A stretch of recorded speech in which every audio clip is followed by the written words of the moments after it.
Did you see the turned jewelry box that Will sent me the picture of? It's on my website. If you're viewing this on YouTube, go over there and check it out on today's entry. It's really cool, and he just made a little octagon box and stuck it on his lathe and turned it out, and came out really nicely. Another thing he did, and I've been meaning to mention this to you, is he posted it on Instructables.com, and he posted all of the instructions on how to make it. And if you guys haven't checked out Instructables.com, go check it out. There's a lot of really good woodworking how-tos on there.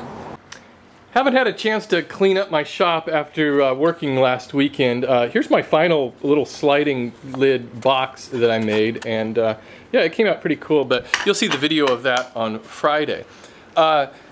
I'm going to be doing something this weekend that I haven't done in 25 years. Change the oil in my car.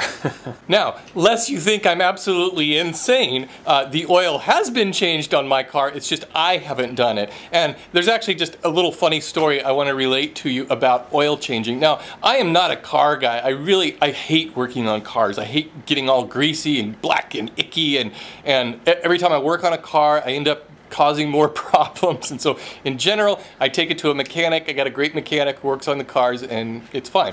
But anyways, it's time to change the oil in the car, and I took it over to the auto change place, and it's like $40 to change the oil, and they were kind of backed up and couldn't get me in, and I thought, you know, this is really stupid. I should just do this myself.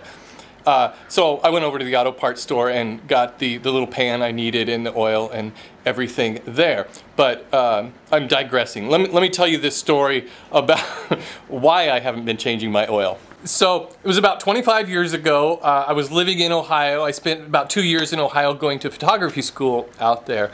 And my wife's car needed an oil change, and so I thought, yeah, okay, I'll just go ahead and do that. So I went out and, of course, crawl under the car, getting filthy scratch and everything.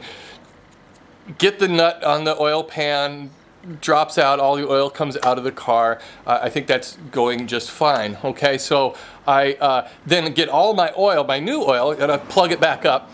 Get all my new oil and, you know, put in the required 5 quarts, I guess that's what it was, into the car, and think it's all done. We get in the car, and I thought, well, let's just drive it around and see how it works. Well, after about 15 feet, all of a sudden it's just, it wouldn't do anything. It wasn't going anywhere. The gear, it wasn't going into gear. And yeah, sure enough, I had drained all of the transmission fluid out of the car. And not only that, but what oil was in the car, I completely topped it off with all new oil. I'm surprised it didn't overflow or something. But it was one of my dumber things I've done in life, and ever since then, I always vowed, I'm not doing this again. I'm taking it to one of those oil change places and have them do it. Well, here I am again, and I will let you know this weekend if I drain the transmission fluid.